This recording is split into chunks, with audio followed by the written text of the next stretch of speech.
new exciting field of seismology and whatever they have published in recently in science. I would be really happy to listen to him and see if we can contribute whatever little in this field with help of the team in NGRI. So, Dr. Thompson, would you have a few words, please? Good morning, dear all. Dear colleagues, I welcome you all to the weekly ESSO presentations. Today, as our director told, we have amongst us former director who needs no formal introduction to our NCESS family. It's none other than Dr. Purnachandra Rao, who is currently holding the position of Chief Scientist NGRI and also Professor of NCESS here. So as you all know, who were aware during the period of Dr. P.C. Rao's time, he was very keen to encourage and interact with youngsters. So he is today with us for the same purpose, to talk to us on a very exciting field, on a novel technique on seismology, which he is the foremost expert in India today.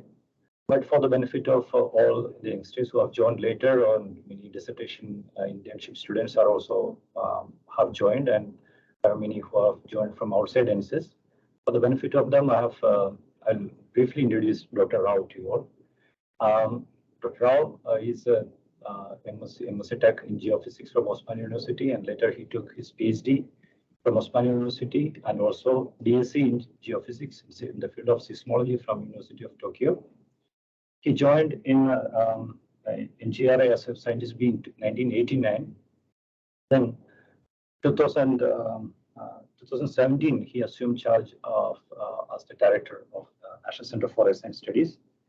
And during that time, during his tenure as director of NCESS, he had steered this institute to the national level by bringing in a lot of top facilities. And there are many significant contributions in the field of seismology which have made, and for which he had been awarded a number of coveted citations also. I don't want to make a detailed statement on all of them, but he was the project leader of the very prestigious Deep Koina borehole drilling project, and he has been the project leader for that many years. And then he's a member of almost all the scientific bodies in India, as well as he was a Humboldt Fellow, he was a Raman Fellow, and also he has JSPS Fellowship, etc. Like that. A lot of fellowships also he had secured for his significant contributions. Then, with all this short introduction, I will say that we are all very happy to see him again here, sir. Back to NCESS and back to your favorite place, I think, and then to interact, looking forward to interact with you on the new technique, which I would say that after he got back to NGRI from NCESS, he started this new group, which already has made a lot of international headlines for pioneering research work on that technique, which he will be talking to us soon. So, sir, on behalf of the director NCESS and on behalf of NCESS Earth Science Forum, I'm very glad to welcome you all. Welcome you to this meeting, sir, and for the presentation. Thank you, sir. Thank you, Thompson. Very good morning, my dear colleagues. It's always such a great pleasure to be in NCESS, the institute that has always been close to my heart, and I'm very thankful to my dear friend Professor Jyoti for inviting me and all the arrangements. I'm really thankful to you. I'm coming here exactly after 2 years of leaving this institute. That was in 2020, and I wish this had been a physical meeting. I could have actually met all of you, but nevertheless, I'm thankful to Thompson for arranging this as an ESF. What is that? ESF. Yes. Yeah, ESF Earth Science Forum. Yeah. So let me come to the subject. After I left NCESS and went to NGRI, so there I started this new group called Environmental Seismology, and fortunately it clicked very well, and we had some very good results. I'll be sharing that with you. But before that, let me mention that seismology has been a subject of earthquake studies all these years. But now we find that there's a lot of scope to to work beyond earthquakes. There is a lot of work that can be done using the same seismic instruments and the same seismic networks. So before we go to this environmental seismology, let's quickly recapitulate what earthquake seismology is all about. I'm sure you all know about it, but very quickly. So earthquake seismology is about the seismic waves that travel inside the earth from from any earthquake, and they are recorded by seismograph stations. And this is how a typical seismogram looks like, where you have the P wave, S wave, and the surface waves.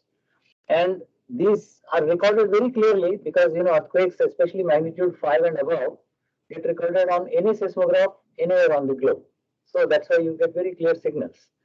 The major topics that are covered under seismology are study of the source, the physics of the earthquake mechanism, then the earthquake hazard, which is the potential for damage and loss that due to an earthquake, and then the earth structure. So basically, it's about scanning the earth structure like we do CAT scan in the hospitals. It's very similar, except that we use the elastic waves to map the detailed structure of the earth. So this is basically what seismology has been all these years. So now I'll take you into a new domain where the same seismic stations record something far beyond the earthquake. So let's see what is this environmental seismology. It's basically a study of seismic signals generated by environmental forces in the atmosphere, hydrosphere, cryosphere, and solid earth. So basically, these include geohazards like earthquakes, icequakes, volcanoes, landslides, rock slides, avalanche, debris flow, floods, cyclones, glacier breaks, and so on. So many things are happening. So previously, the signals were considered too weak to be analyzed or studied. But now with improvements in technology and by having very dense networks, we find that it's now possible to record and study all these phenomena. Now that is a breakthrough. Similarly, you have prevalent ambient noise all the time because of ocean waves, wind, rainfall, etc. The noise generated by these processes. Now it's understood that the noise also contains signals. There is again a new subject coming up, that is ambient noise seismology, where noise can be used rather than thrown away. And then you have these anthropogenic disturbances from traffic, trains, industrial processes, drilling, human or animal movement, and so on. All of these create disturbances, mechanical disturbances that are recorded by the seismometers. Only thing is, so far these were considered as undesirable noise. But now we realize how we can utilize all these things. So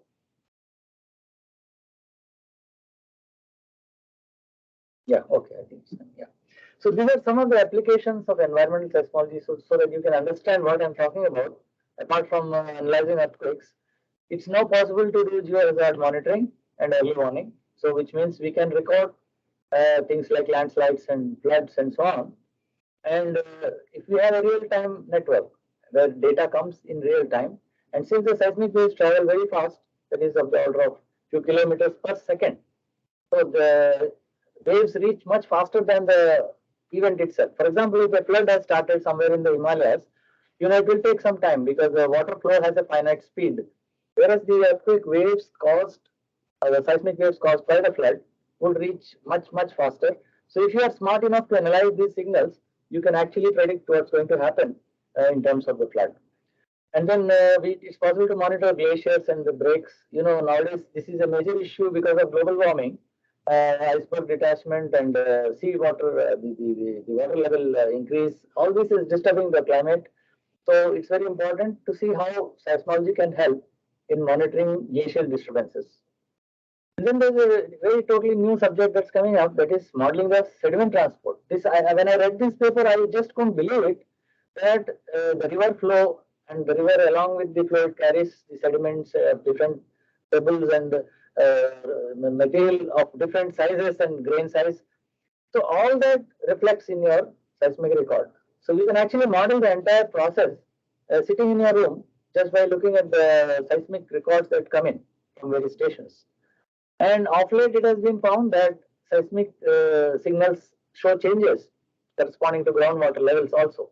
This is also a new thing that's coming up. In fact, I'm glad to tell you that most of the things that I'm going to talk today are very new, probably a few months or 1 or 2 years old, not more than that. They're all very new subjects, and I would request especially the youngsters to see if you can take lead in some of these things.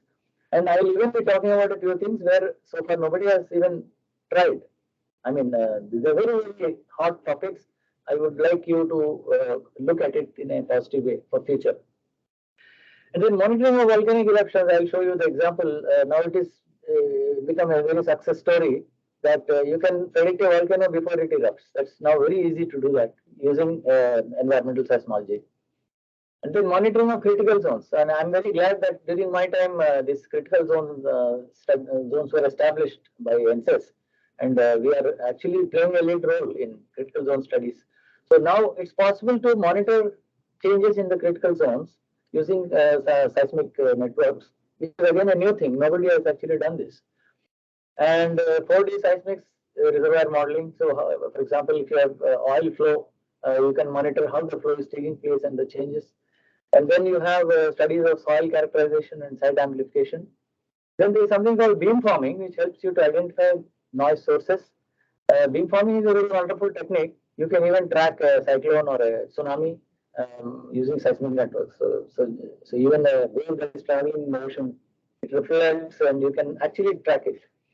Last but not the least, you have very important strategic applications like tracking submarines and all. I mean, I must tell you that even the defense forces are very interested in this new branch of seismology because they see that we can actually help them.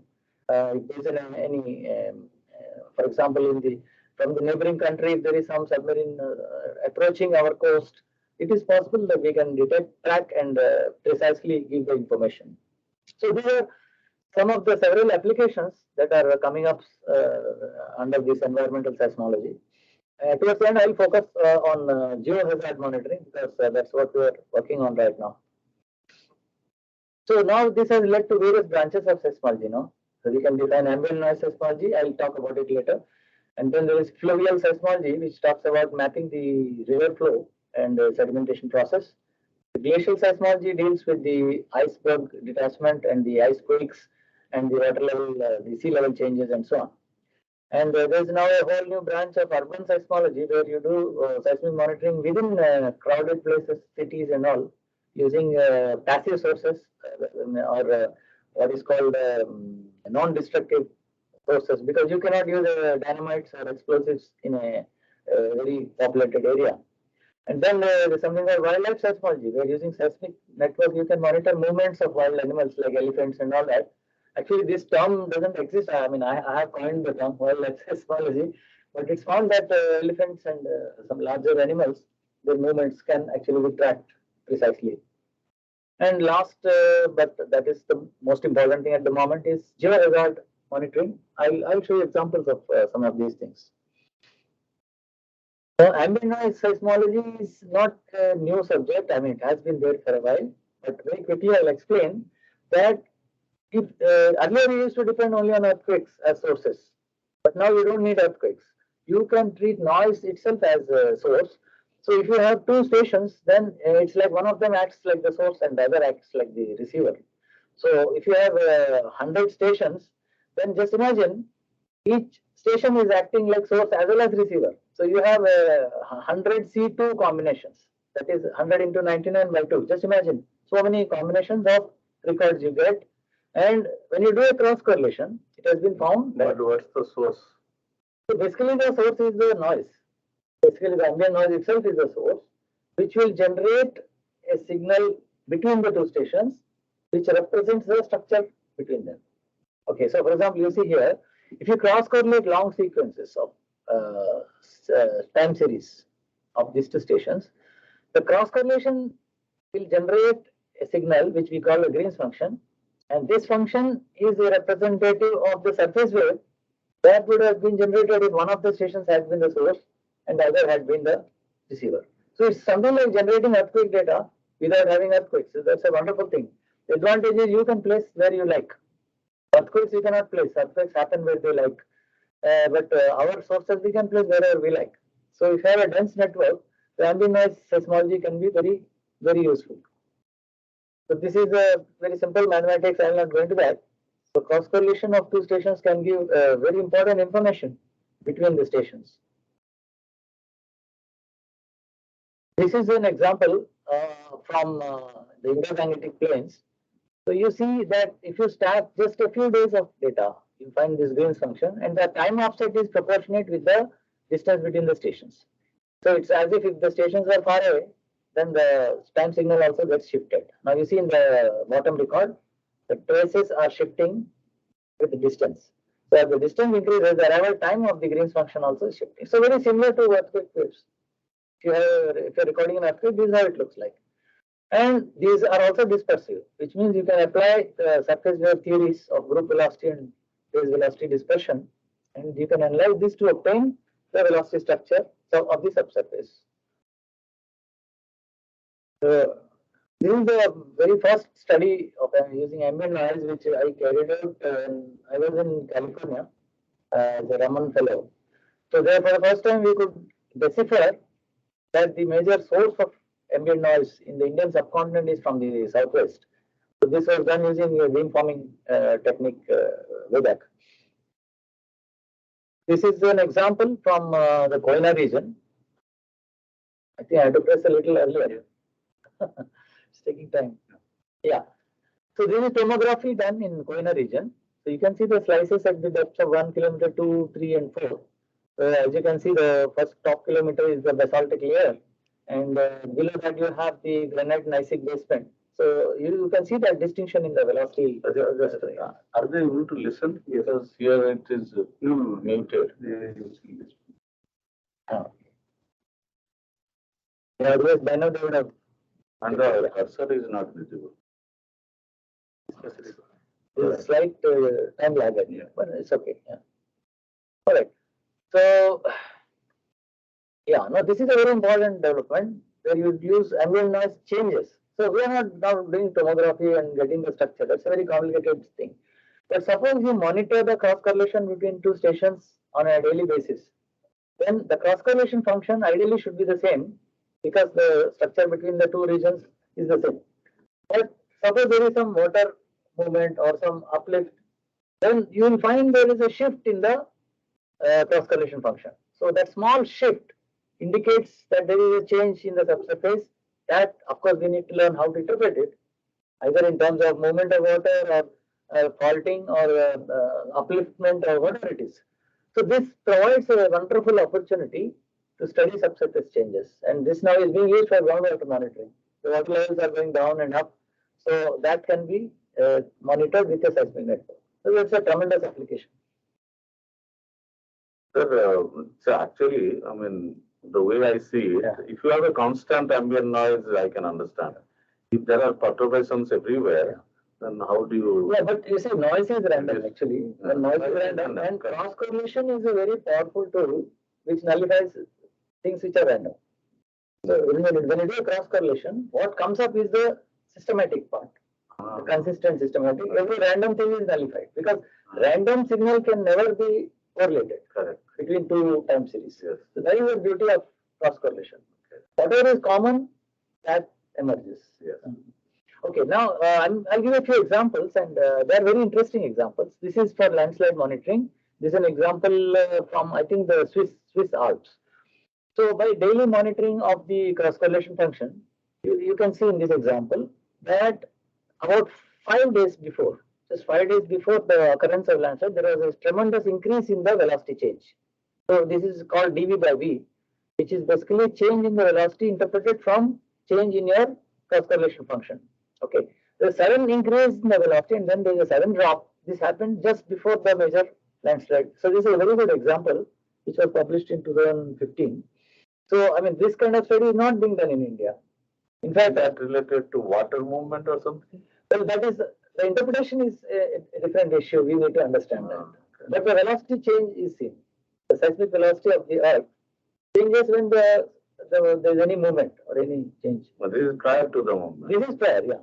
So that means before the landslide occurrence, there is some preparation going on. That's what I thought. Water. It is very likely. So, or it could be a compression of material.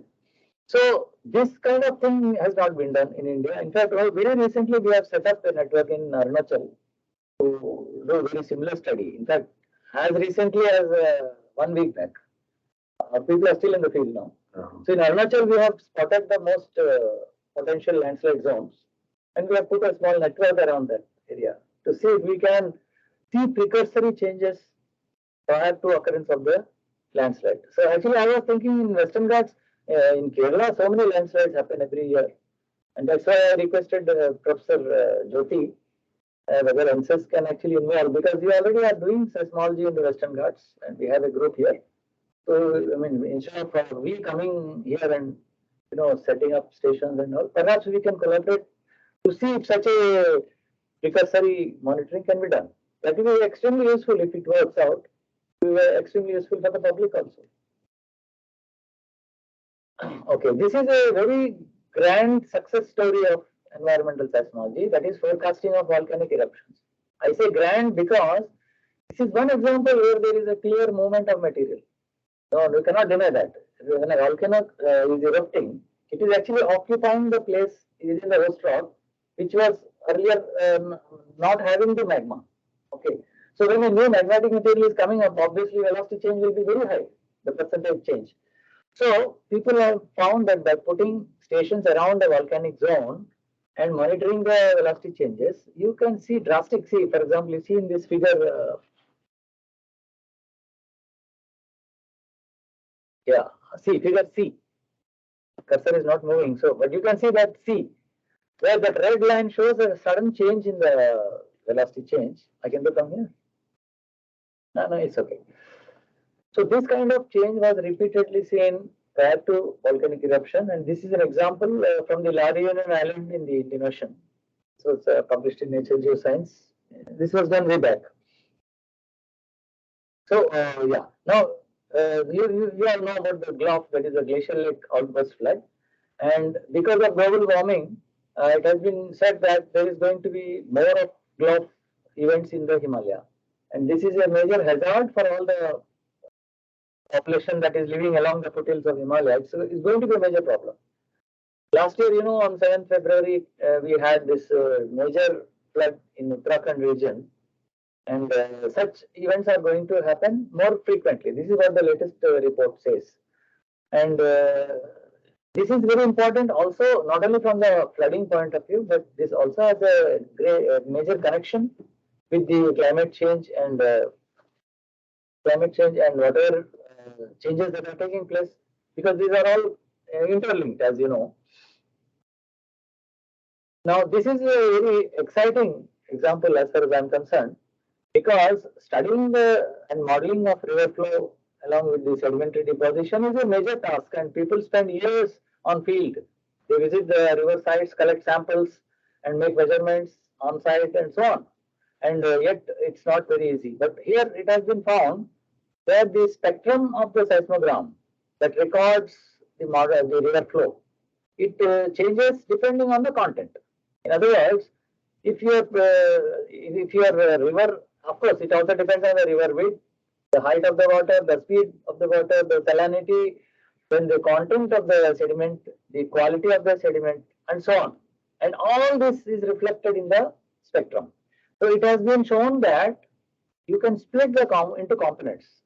You take the spectrum of the seismogram, you split it into components and interpret which corresponds to the flow, which corresponds to the sediment, and then you have things like air bubbles and gravity waves and so on. So this is also a very new thing. So far, nobody in India has done, and I think it should be done. Seismographs and BVS will be so sensitive to this. Extremely sensitive. Movement of sand. Yes. Of course, we have some stations near the river, and some stations away from the river. So you get different information at different stations. You combine all of that, and then you model. So this is a very exciting thing, and so actually a lot of people have already approached me, a lot of geologists who have keen interest in understanding the sedimentary process, which is very important, as you know. What should be the distance range if you want to record all that? That's a very good question, because if it is too close, then there's a problem.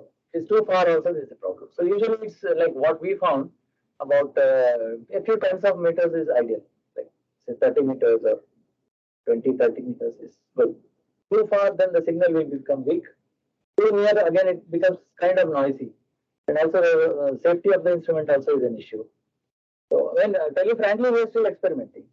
Right now in Uttarakhand, we have placed a few stations near the river itself, the Rishiganga, to see how this process can be studied. Of course, we are also in the beginning. I cannot say we are experts. We are still trying to study what can be done. Now, this is the next example of monitoring groundwater level changes. Maybe this is the first study, I am not very sure. But this shows that the velocity changes, they have a comparison with the changes in the mass displacement and the reservoir water level and so on.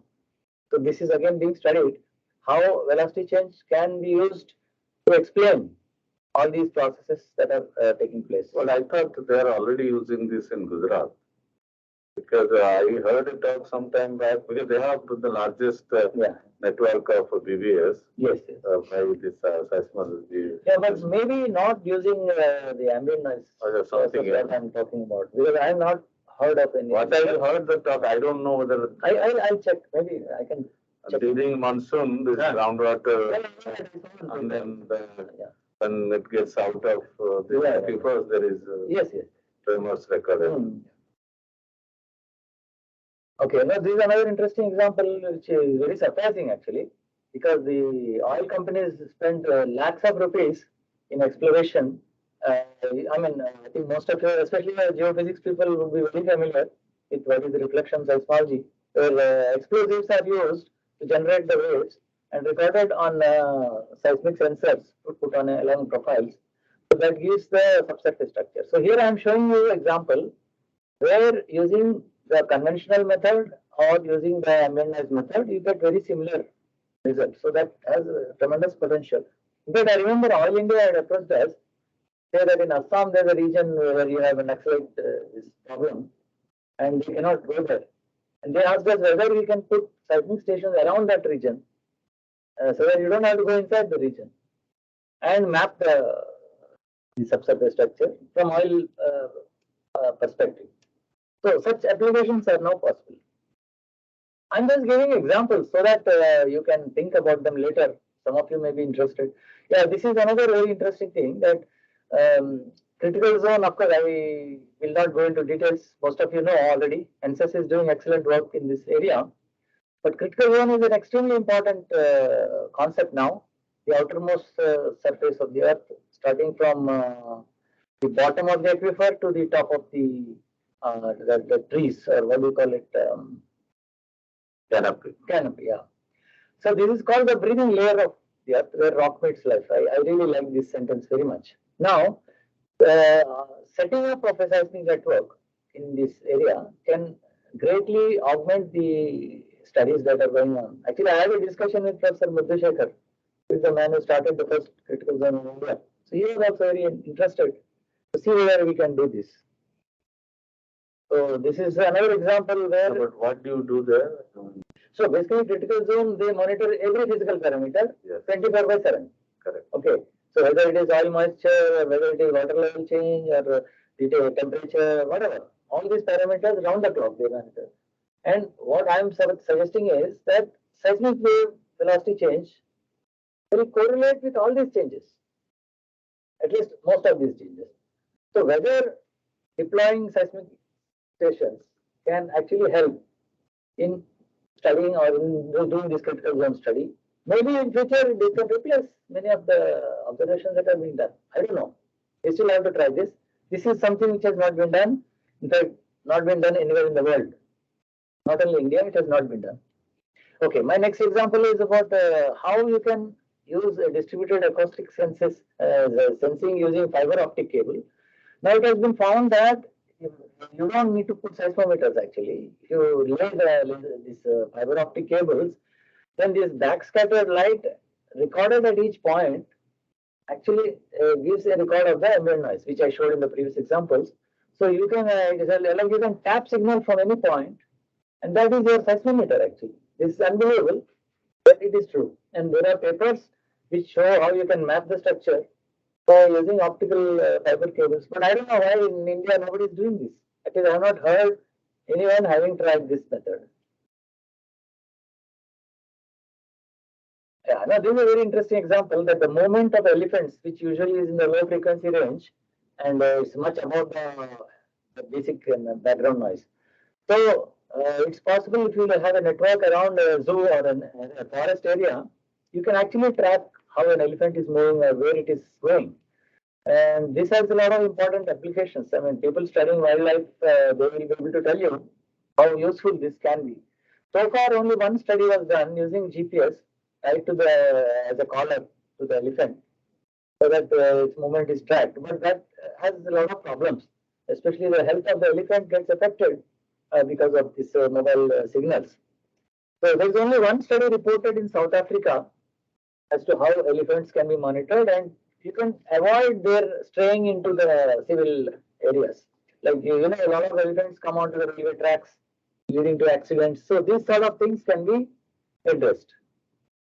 Now, this is my last example, which you will not believe actually. Sounds very unbelievable.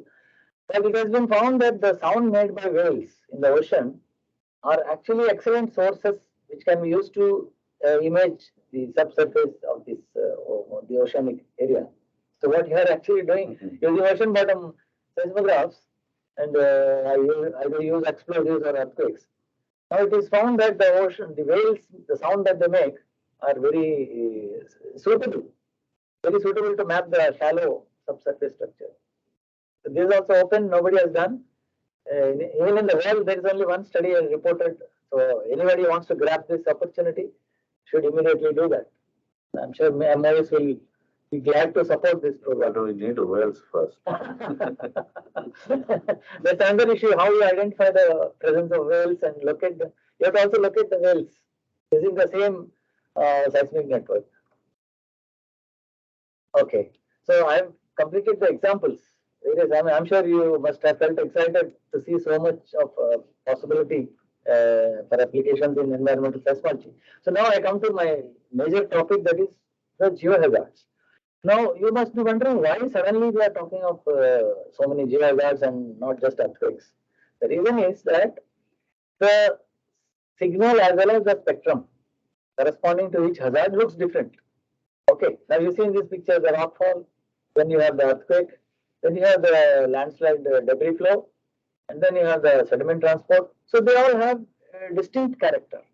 Similarly, the spectra also, they look very different. Now one needs to study carefully. It's not that simple. You know, like the ECG, doctors can understand, we cannot understand. To us, it looks all noisy. So in the same way, this one needs to study carefully. But I'm showing here in principle, you can distinguish between different types of hazards by studying the time series as well as the spectra.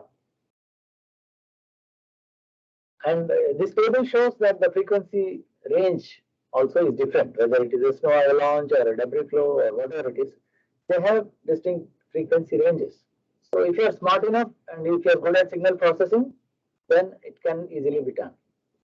That's too low. 2.7 hertz. Oh, yeah.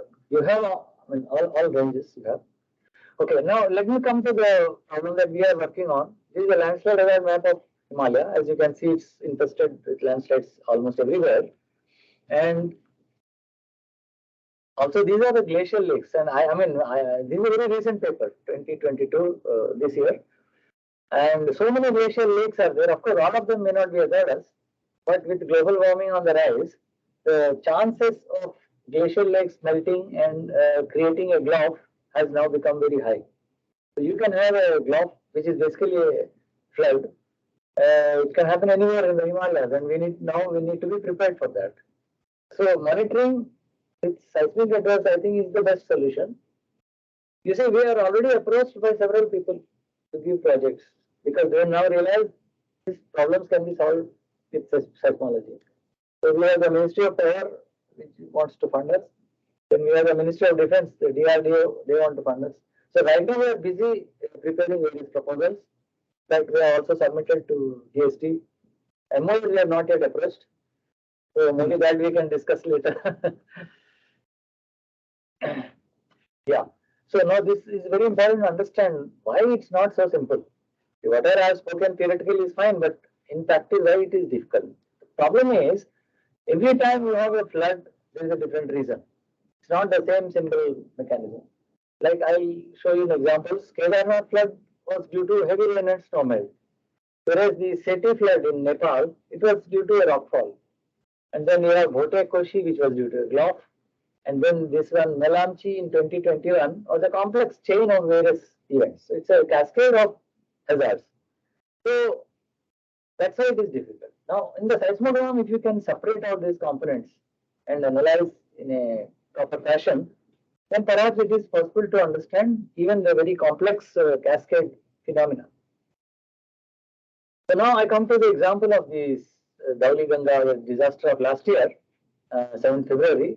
This was a very, very unexpected and disastrous event where more than 200 people died, and the hydroelectric power project site of NTPC was completely destroyed. Now, this is the event which we were able to analyze very accurately because there was a network in place. I'll just show you that. So this is the NGRI network where more than 80 broadband stations have been deployed. And this was done for earthquake studies, not for any other purpose. But fortunately, it was handy. And you see the star over here. This is the event which I talked about. Yeah, this is the Dauli Ganga event, and that is a power plant of NTPC. Okay. So luckily, we had a few stations close to this event, which recorded very clearly, and that's why we were able to analyze and demonstrate that seismic networks can provide a solution to monitoring and early warning of floods. So this figure summarizes. Now this is the nearest station record. See how clear it is. I call it a textbook example. So we were lucky in a way that the nearest station has given such a clear signal. So the first one is the signal of the rockfall. Okay, first let me explain what happened. 10th February, in a place called Rontigarh, you had this huge rockfall from a height of I think about 3,000 meters or so. This rockfall created a huge impact, and along with it, they had a snow avalanche and a debris flow which merged with the Rishi Ganga river and caused a flood. So now you see in this record the rockfall very sharp, then you have the mass flow, that is the debris flow, and then the flood. So what is the scale there? Time scale? So all so minutes? Yeah. So this is hours. This is hours for UTC time. So it started just before 5 UTC and stretched up to 5.5. So it's about half an hour phenomenon. Though the flood takes a long time to travel. Although rockfall is instantaneous, as you can see, right? So this is a half an hour process, I would say. But this record would reach you within a minute, less than a minute, in a few seconds actually. So that's all right. What I'm trying to figure out, Yes. whether the rockfall will lead to a flood, you don't know. Possibility. So this is the problem. Every time the flood is not due to a rockfall.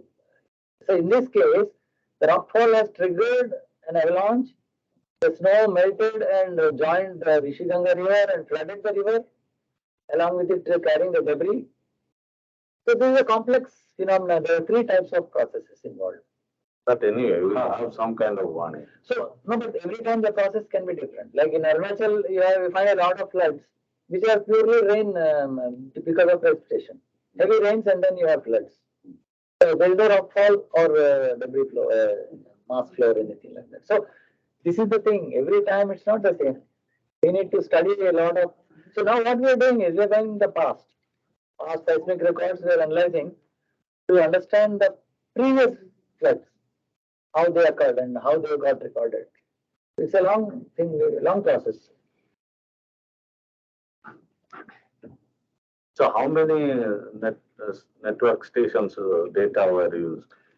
So basically we had about 80 broadband, but all of them were not useful. So like for example, for the rockfall, all the stations were useful.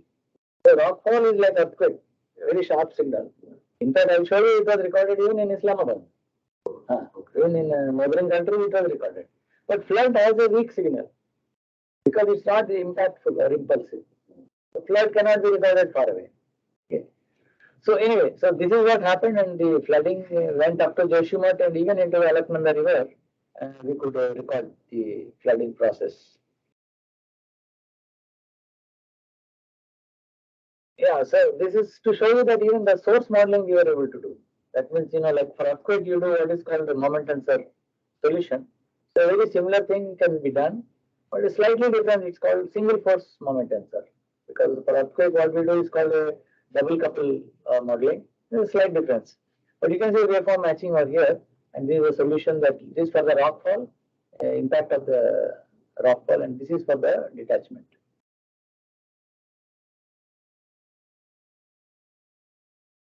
So we also developed some methods for event location and tracking. Now there are some methods already, but we tried various approaches. I'm not going into detail now. I think running out of time. But you can use the variation of amplitude as a guide to see how fast the flood or the event is moving, or the cross correlation can be used to see where it is going. So basically, it's about locating an event and trying to track which way it is moving. Now, this is possible if you have a lot of stations. If you have one or two stations, obviously you cannot locate it. The accuracy depends on the network. So you need to have a dense network. That is very essential. If you have a few stations, it doesn't work. Right now, there is a problem you have for NCESS. I told Padmara also. The profile you have in Western Ghats is not enough to do this kind of study. You need to perhaps add a few stations in the vicinity of the landslide zone so that you get such clear signals, what I showed.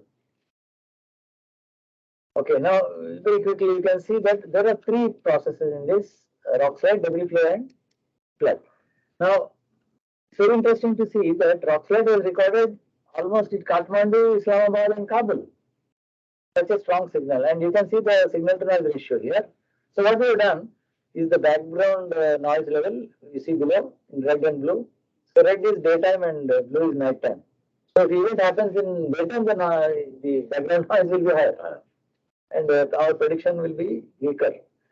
So rock slide is very clear up to a distance of beyond 200 kilometers. In fact, it went up to 1000 kilometers.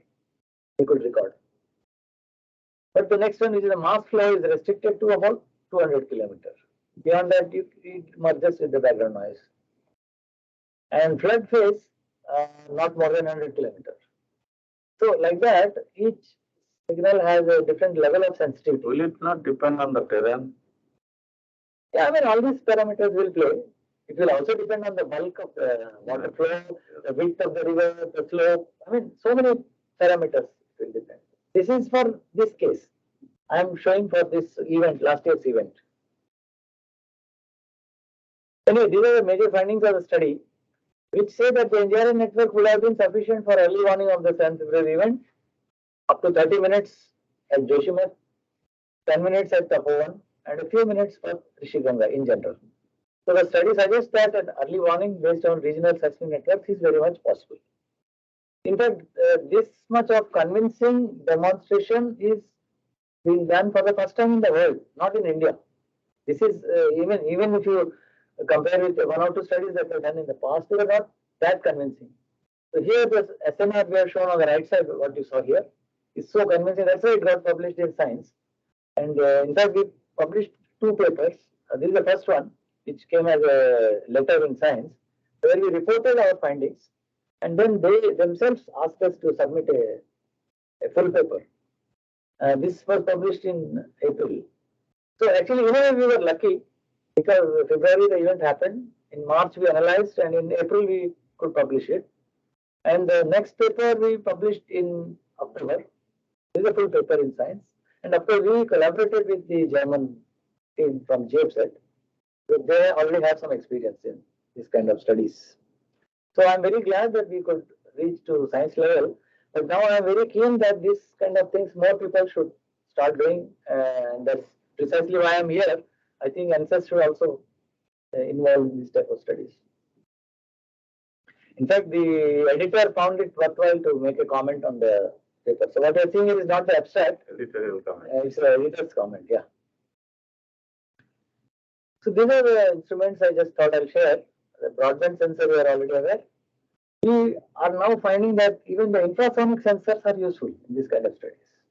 Infrasonic are basically the below audio range, so like below 20-25 hertz. That signal is also useful. So now what we are planning is to combine broadband seismic and infrasonic. That we already placed order for purchase of infrasonic instruments. So in the next field season, we will be deploying them to see how they can complement the efforts using broadband networks. Because they are much cheaper. Infrasonic instruments are cheaper than broadband. And then we are also using the radar river gauge, where the water level in the river, as it changes, you get a real-time signal from the site. So if flood has reached that place, then you will know from the signals from this radar, from this river gauge. So if you set up a few of these along the river, so you are actually very confidently monitoring the flow of the flood, as well as you can give a warning, appropriate warning. So this will complement our efforts using the seismic networks. So this is a flow chart of how the early warning system would look like. I'll not go into much of the details now. I don't know what's the time. Are we okay? Or I have. But the data reduction should be very quick enough to. So we can't do it manually. Yeah, if you want to give an early warning, it has to be automated. Yeah. And so we are now using artificial intelligence and machine learning. Already we have developed the code, but it's being tested now. And we were successful. I'll show you. We were successful with synthetic data. Real data now it's a big challenge. So basically, it's an automated thing where data comes directly into the server at your institute from the field sites. It is processed automatically, and the program should be able to identify whether it is earthquake or it is landslide or flood or whatever it is. The program should be able to classify, and then it should be able to predict what is going to happen and decide whether a warning should be issued or not. It's a huge challenge. Even we are now struggling even to in real time to see the signal and identify, and we are expecting the program to do it and issue warning to the public. It's a major challenge. But now NTPC guys are after us. They are thinking that we can start warning now itself. They are telling us warnings DG हमको. So I had to tell them that this is not NTPC. Why NTPC? Other building projects there. No, because NTPC people have a lot of their sites all along the Himalayan region. NTPC and NHPC also. Both. So for them it's very crucial. So they already started. The Minister of Power is now trying to form a committee of various institutes to help for this early warning system. And of course now NGRI is a part of it. Yesterday we had a meeting on this. So they are ready to fund us. So they and even the defense people, because due to avalanches, the various roads in the Himalayan region they get blocked, and that is a problem for the army guys. Or if they get information, they can easily come and clear it. So all these issues. So now they are asking whether we can monitor avalanche movements and indicate to them whether something has happened. So these are all various applications which are extremely important. So this is the AIML part, what you see in the right side block. And I don't know if somebody in NCESS is working on AIML. Anyone has started? I have started on some programs that means like analysis of the D double prime layer. Okay, thanks. Actually, the ministry has formed a committee. I think you are a member. Yeah, wonderful. Yeah, I think now I don't know. Have they done anything? Discussed anything? Till now we didn't discuss anything like that. But only one workshop has happened. Yeah, but now even automatic location of earthquake, it comes under AIML. Yes. So you can think in that direction. Okay.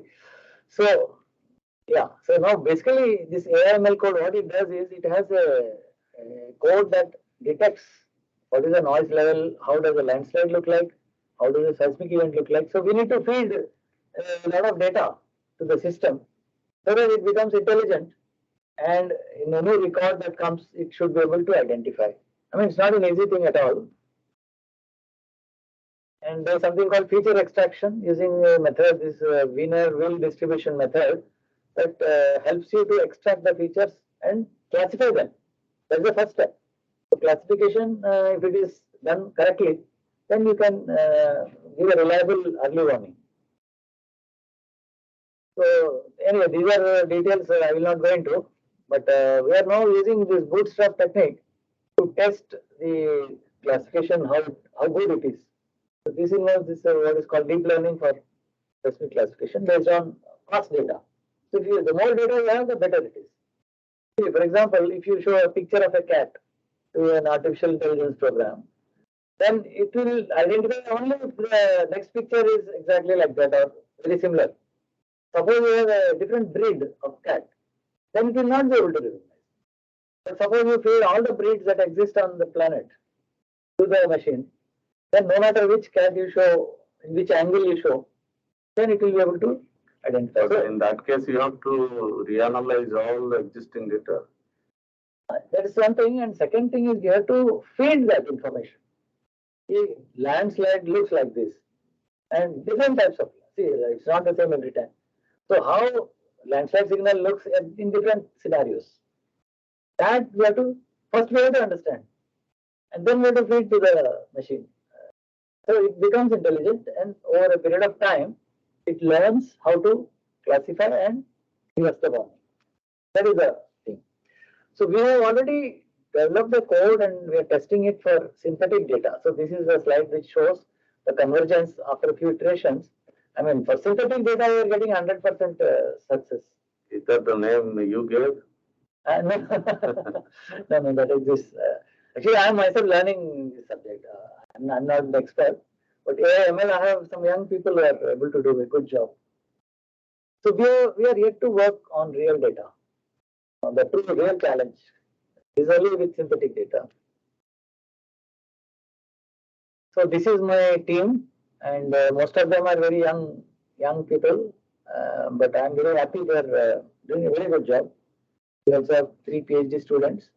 So one of them, Atul, is from Kerala. He studied in Cochin University. Some of you may be knowing, I think.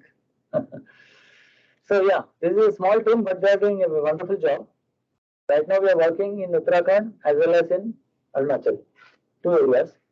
And it's not possible for us to take up many more areas at this point of time. And that's why I thought it's good to collaborate with agencies which have similar capabilities, so that we can work together and do something. So because Western Ghats is close to my heart, and when I was in NCESS, I was trying very hard to push the landslide program, but somehow it didn't happen. And now we have this chance to explore whether something can be done. Okay.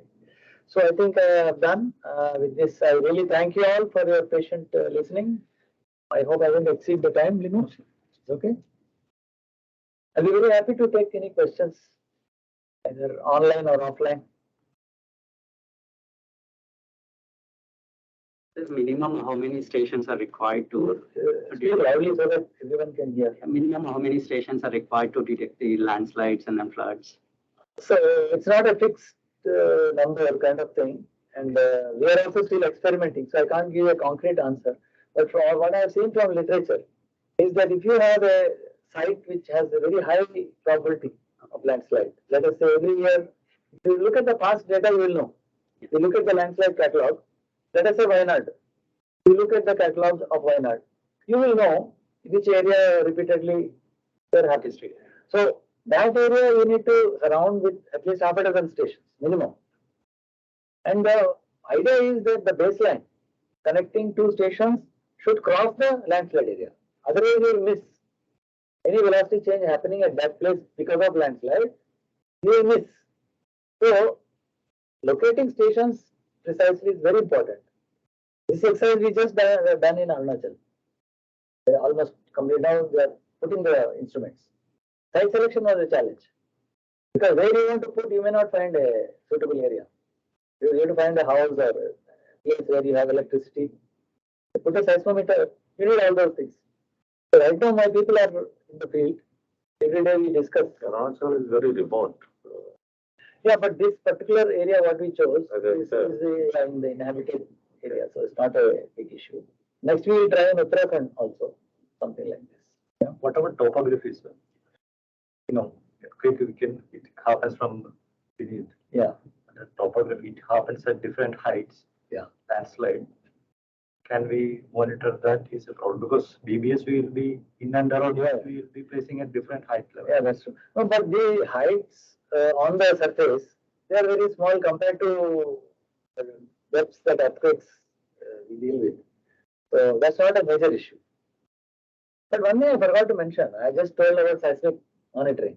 But there are a lot of other things that feed to our study. For example, satellite data. A lot of utility we have from, I now have a girl who came from Norway. She did PhD in this satellite data processing and all that. So she is now looking at this event, going to the past images, trying to see whether there was any signature prior to occurrence that can be detected from satellite. I think there is a paper also, something like that I have read. I did see some changes in a particular glacier. Yeah, satellite data is extremely useful. The only problem, what I understand, is you cannot have continuous frame of events through satellite data because it depends on the path. So you may have a gap of few days. So you'll be very lucky if you get a signature. That is a problem. Whereas seismic data is 24/7 and the sampling rate is 100 samples per second. So you are getting huge amount of continuous data. So satellite data is very important. We should use it along with seismic data. Then we should also use the sea level, the water level changes from tide gauges and the radar, what we call river gauges. That data. So all this put together, your confidence level will be higher so that you can predict. Anyone from online? Where is my good friend Nanda Kumar? I would like to hear from you. Yeah. Anyway, anyone else? Yes, sir. Srilesh here, sir. Sir, can you hear me? Yes, sir. Yes. Last September, I listened to this talk arranged by NGRI that Kamini Shinha was presenting on geophysics for critical zone. Who was presenting? Kamini Shinha from Colorado School of Mines. Yes, correct. Yes. So I listened to the talk. I also was thinking about the same lines, like probably we could apply some of the geophysical techniques to monitor this critical zones, because we already have deployed sensors to measure like soil moisture or evapotranspiration and many other variables in the observatory.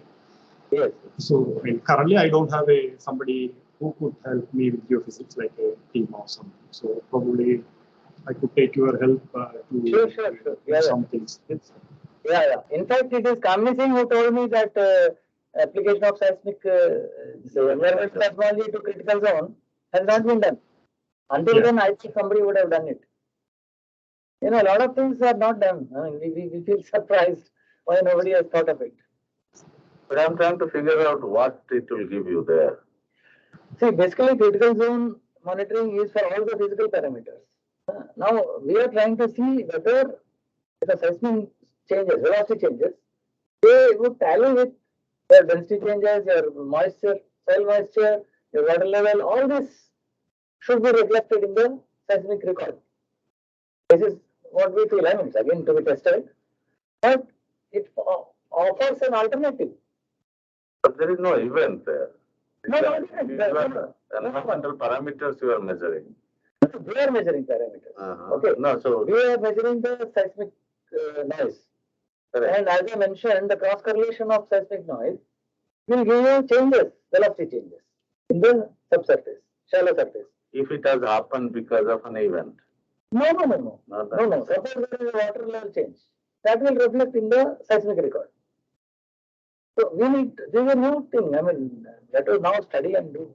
Nothing understood still. But I am pretty sure that seismic noise correlation will catch the signatures of all these changes.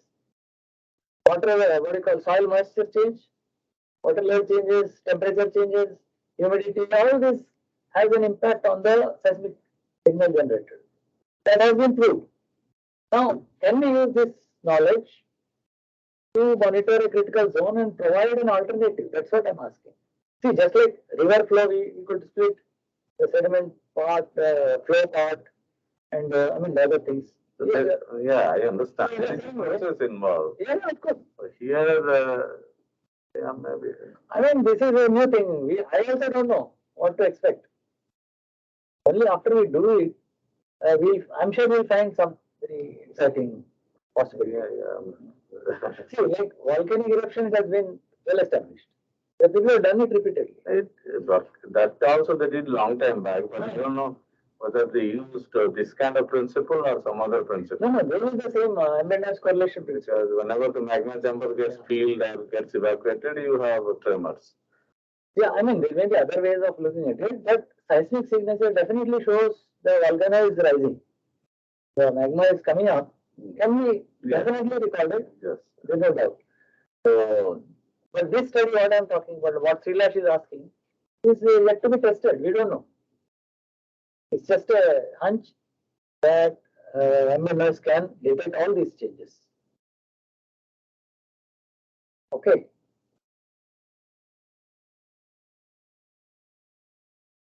Sir, actually, sir, it will give a combined effect of every parameter, right, into the seismic data.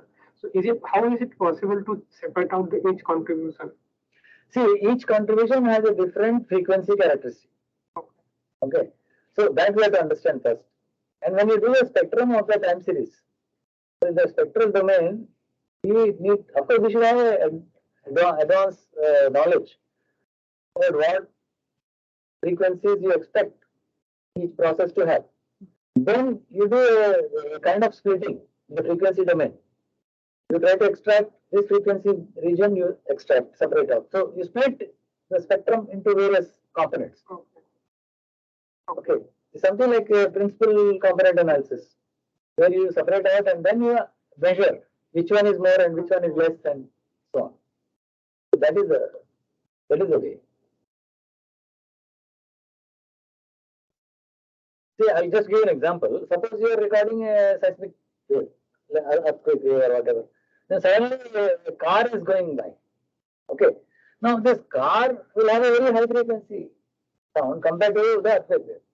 So even in your seismogram, you can see that separately. Or if you cannot see that, you go to the frequency domain.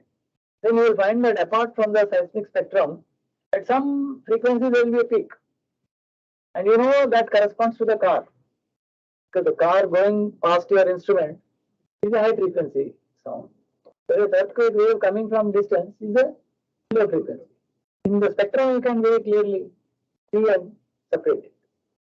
Okay?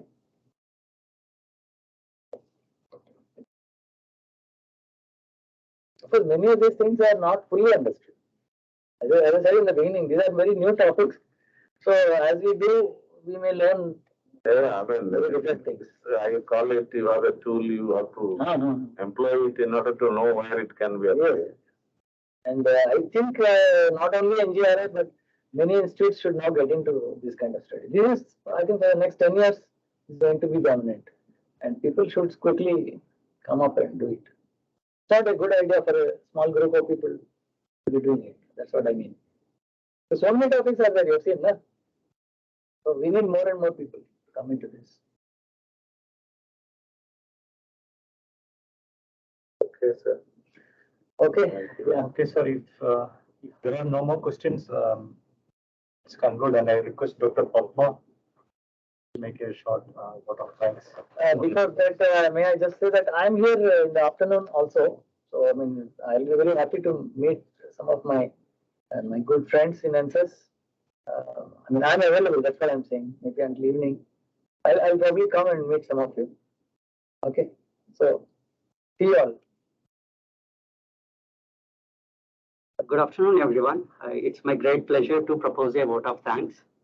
On behalf of NCESS and then as well as the ESF, I express my sincere thanks to Dr. N. Purnachandra Rao, Head of Environmental Seismology Group, NGRI, and former Director of NCESS, for delivering a wonderful talk on seismic monitoring, the most potential tool for detection, tracking, and early warning of landslides and then as well as the floods. I would like to thank you, sir, for enlightening the young minds of NCESS on the new branch of seismology and its unique and interesting applications. It gives a completely new dimension to what traditionally seismology is defined. Thank you once again, sir. I also wish to express my gratitude to Professor Jyotiranjan Esri, Director NCESS, for providing all his possible support to organize this meeting. And then I extend my thanks to all the members who directly and indirectly helped in arranging this meeting in a hybrid mode within a short span of time. Last but not least, I would like to thank all the members of NCESS who attended this talk. Hope you all enjoyed this as well. Thank you very much. And thank you. Thank you. Thank you all, and